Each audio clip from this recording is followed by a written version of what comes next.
Isotopes taken over. Isotopes won from second. Isotope, what a brilliant man. Great to see her bounce back after what happened last year. Welcome to this week's edition of the Final Gallop. It is episode 236 and is proudly supported by the Brisbane Airport Hotels Group. Also, as of today, PlayUp is one of Australia's best fixed odds bookmakers, is also a supporter of the Final Gallop. In this episode, though, we will preview our 12 runners for Saturday's Doomben Cup day as part of Stradbroke season. Morning, Tony. It's great to announce the PlayUp partnership to provide some great opportunities for our owners and viewers. Yeah, good morning, Claire. Good morning, everyone. Yeah, no, it is good to be teaming up with PlayUp. Also their media arm in Raw Sports. So I'm sure most people out there have seen articles with whether it be football or any other sport through Raw. And we've been doing a bit of a soft opening with them, doing a bit of a synopsis of our runners on Wednesdays, preview of our runners Wednesdays and Saturdays. So it's good to be involved with them. They got a few different ideas to come up for you guys out there, some tipping contests, etc., which I'm sure Claire will get into a little bit later in the show. But looking forward to Doomben. We've had a pretty wet start to the week here. We have. And we'll see what this. Yes. Yeah, it's been very moist the start of this week. We'll see what the end of the week brings. Okay, on to Doomben Cup day on Saturday. The rail is in the 2 metre position. The track is currently a heavy 8 with a forecast for fine sunny days ahead. Do you think it's a good chance we'll get back to the soft 5 on race day? I do. Yeah, I do. I think the weather's been great. From the minute the rain stopped on Tuesday, the wind got right up. Then we've had nice clear days since. So what we probably do want now is a little bit more wind coming into Saturday. Yep. The wind's just dropped off a bit. But I do think this track will improve. I'd be shocked if it's still an 8, to be honest. I think it'll be on the better side of that. I think we're looking somewhere between a 5 and a 6. Okay. And it should be a service that doesn't disadvantage anyone. Okay. We'll start with race 1, which is the Class 6 Handicap over 1600 metres. We have Saucy Horsey in this.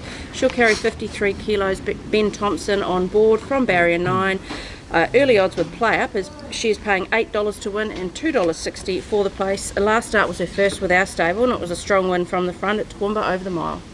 Yeah, she was good, and she's a horse that loves cutting the ground, and she got that up there at Toowoomba. It was a miserable, rainy, cold day, and she handled it really well. So she got that toe into the ground. She's going to get a toe into the ground here. She wished the races were Wednesday. Yeah. So it was a heavy 9 or 10 because she really likes that sort of ground. But the track will still be suitable enough for her. She's an on pace sort of mare. Very strong at the mile. If anything, I could have went to 1800 off her win the other day. So really keen with it. I love horses that when they go up in grade, they drop substantially in weight, and that's certainly one thing she does Saturday.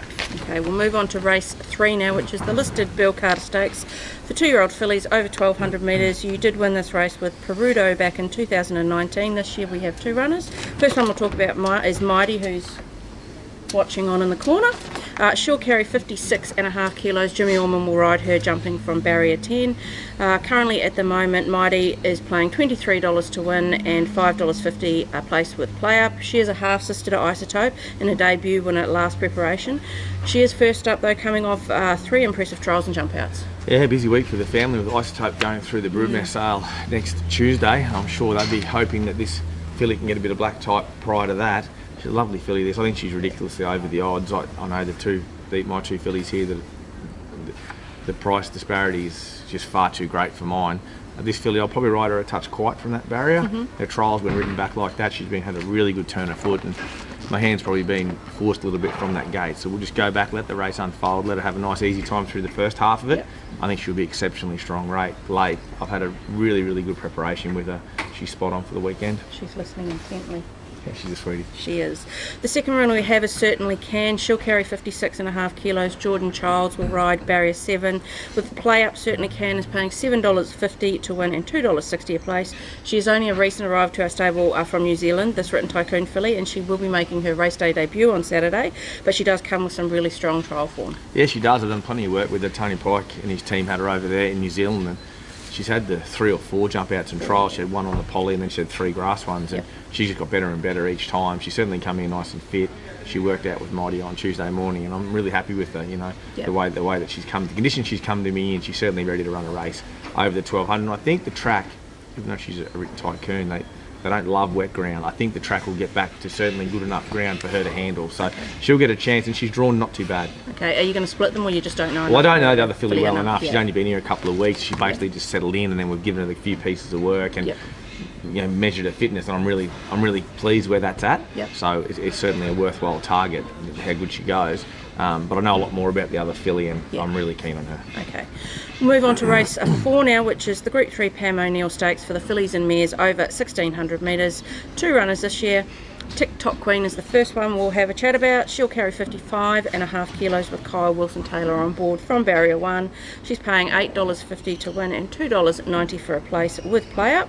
She's third up, stepping up to the mile for the first time. She showed she should lap it up, win very strong late last start in the listed Silk Stocking over 1,400. Yeah, she was really good the other day. She sort of jumped really well and to bring her right back, and she ended up 2 lengths then behind the field, and she travelled up well. She did follow the favourite. Nick could sprint a bit quicker, and she was super through the line. She was. Really indicating that the mile will suit her. She's a lovely, big, strong mare, so I don't think there's any issue at all with her getting the mile. And I think she'll race a hell of a lot closer. I'd be shocked if she's not right on the back of the speed, or at very worst, third pair back. So I think she'll get a beautiful run, far more economical than what she's got her first 2 runs back. Yeah. And we know she's in the Stradbroke in 3 weeks' time because she won the free entry in, and she won the Gateway. So this sort of run over the mile will suit. I think at Group 3 fillies and mares level, she's very, very well placed. Okay, the second runner we have is Princess Rhaenys. She'll carry 55.5 kilos. Ryan Maloney hops on board. Barrier 13 with PlayUp. But Princess Rhaenys is paying $7 to win and $2.50 for the place. Last time was very strong to the line over the mile at Eagle Farm. She's already a 2-time winner at the trip as well. Yeah, she is. She'd normally gone out in distance after the first up run, but I'm really confident we've kept her fresh enough for the mile. Okay. She'll just go back in the second half of the field and relax and really want to hit the line. I thought she should have probably won first up. If she shouldn't have won, she should have been right there. She ran into a lot of traffic problems. The only issue I do have is Doomben. It's a much tighter circuit, and we can't afford to be getting held up. We've got to really pick our line, but she's going really, really well. I'm super happy with her. She'll run the mile right out. My only concern is the tighter circuit. Okay, you're going to split these two? I think the other mare off that low draw, TikTok Queen, I think she just presents to get the right run. We know she can race well around Doomben, and I'll probably just have her slightly on top just due to the circuit. Okay. Race 5 is the Darby McCarthy for the 3-year-olds at set weights and penalties over the 1,110 metres. 2 runners again in this race this year. Golden Boom will carry 56 kilos. Ryan Maloney will ride Barrier 1. He's currently paying $2.50 to win and $1.35 for the place with PlayUp. Had a very impressive trial at Doomben last week after a first up 5th in the Mick Dittman plate from a very wide gate.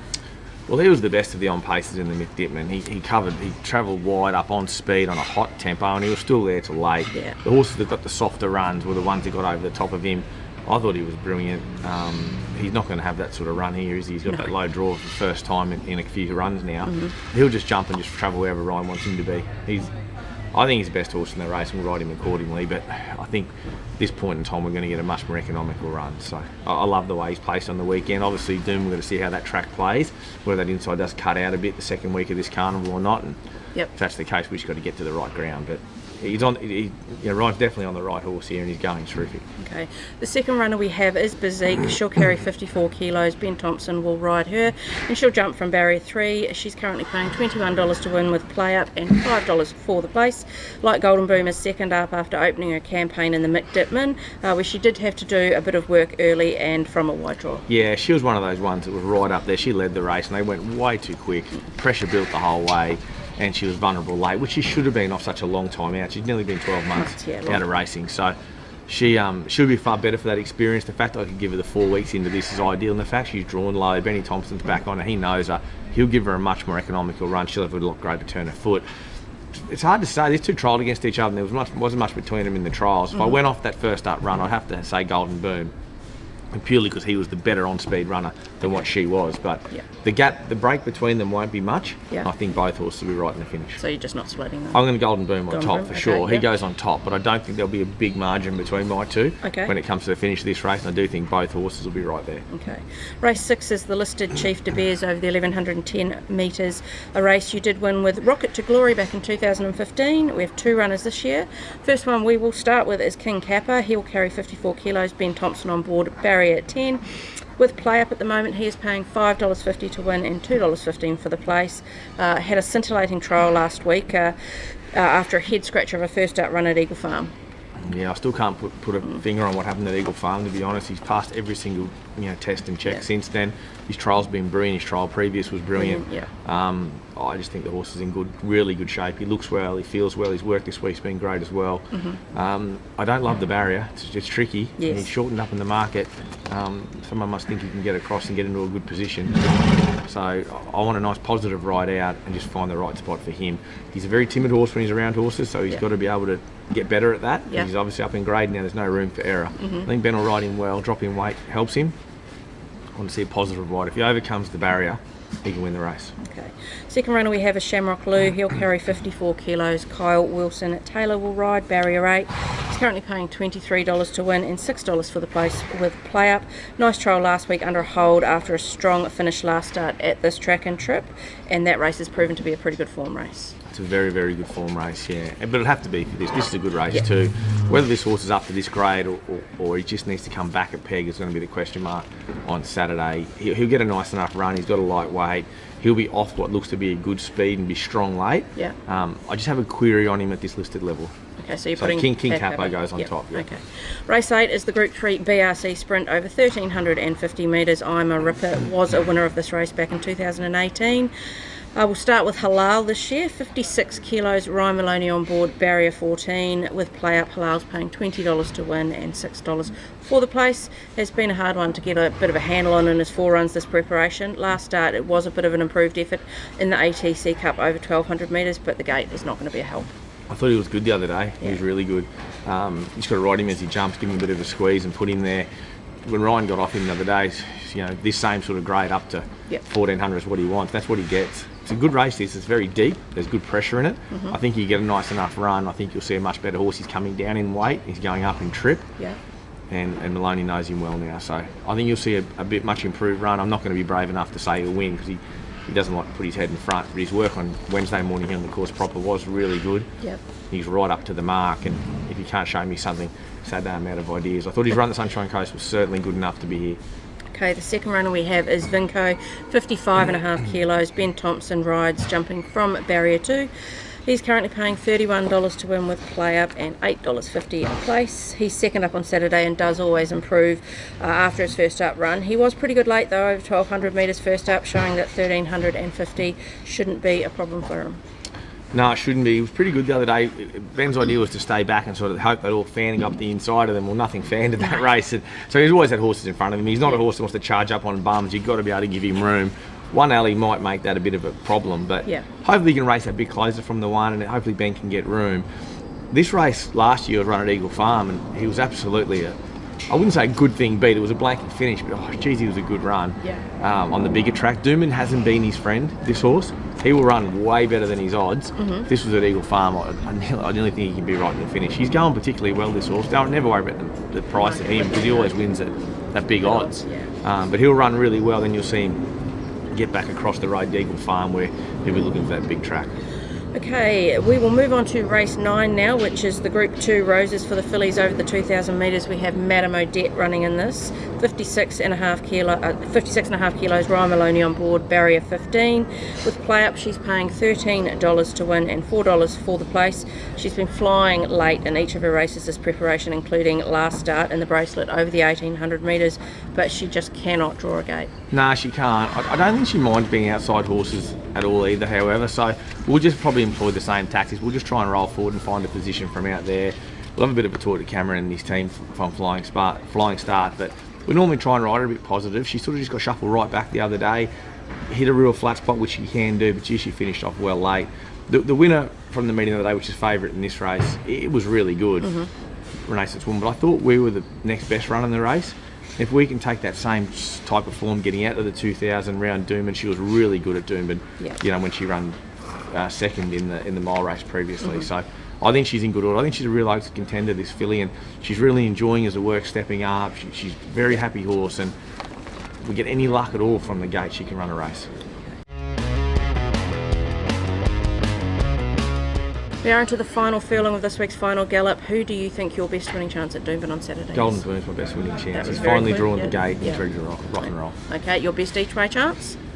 Yeah, it's a tricky one. I think I've got a pretty good team of each way runners in. That's sort of been our format the last few weeks without winning on a Saturday. We've had a lot of horses race really well and fill the placings. I really like Tip Top Queen in the mile. I love them drawn low. You know, horses drawn low at Doomben. It's a real barrier dependent track. It's a speed track, so a lot of cornering. So you need to draw those low draws. Her drawn low at the mile is a big plus. Like Golden Boom is drawing low at the 11:10. So I think we'll stick to the good gates, even though I don't know how that fence is going to be. I still know with Doomben you want to get those economical runs, and I think she's the one each way. Okay, your best at the provincials over the next few days. We've got Toowoomba on Saturday and the Sunshine Coast on Sunday. Yeah, Sunday probably at the Sunshine Coast. I'll probably go with the Ambitious Spirit. I thought at the 1,000 the other day at Toowoomba, we just kept him fresh for that again. He was dynamic, just ridden back with a big turn of foot, and I can't see why he couldn't go on his winning way. He's going super, that horse. Okay, your best track worker this week? Well, Tuesday morning was an absolute mess here. So much rain around. We were able to get the course proper on Wednesday, so we really thank the BRC and their team for that. That was a big help. I was super happy with the work of Golden Boom. He worked out there on his own. He's just a horse that's grown right up this prep. So he'd be my tick, but there wasn't a horse that worked poor on the course proper. It was a really good morning there on Wednesday. Okay, your performance from the stable for the week? We don't have much to talk about this week. We didn't get a winner last weekend. Last Wednesday we have to go back to our previous winner, Call from Heaven. So there's not too much to rave on about this week. I think the team raced well. I was really happy with the runner comrade, Rosa. You know, she's now black type filly being placed in the stakes race, and come here as a benchmark 68 or 70, so that's really good for the Huddies, that one. So that was probably the highlight of the day. Absolutely. Okay, it is time for Cav's Corner, which is supported by the Brisbane Airport Hotels Group. He missed his first leg last week, and then his second leg did get abandoned on Sunday. Let's see if he's got better luck this week. Welcome to Cav's Corner for this week. This week we're going to venture to Doomben. We're going to go TikTok Queen a place, into Golden Boom a win. I am putting the pressure on the Archer Park crew, but they're mine for the weekend. Good punting, guys. So he's kind of copied you again. He does like to look over your shoulder. He's gone Golden Boom to win and TikTok Queen a place. I'd love to say he did, but he actually picked his tips out before me, and we end up just lobbing onto the same ones. So he's got a bit of a big head too. Johnny Millman was here yesterday looking at his horse and told Cav how good a tipster he was. And he's a legend from in a tennis day a year circles back now, at Tennyson. So it was hard getting him through the door here this morning. It really open. He's got a big head as it is, but it opened both slide doors and sort of squeeze him through. So it was a tough start to the day, but thanks for that, John. We really appreciate it. He doesn't need a big head. He's already got one. Good luck on Saturday, Doomben Cup Day, Tony, and a big team and plenty of good chances. Yeah, it's going to be a really good day's racing. I think this track will dry out really, really nicely. So those of you out there that are thinking this track will stay really wet, looking for your wet trackers, I think you can take this. The surface will be really suitable to most horses. Okay, best of luck to everyone on the weekend.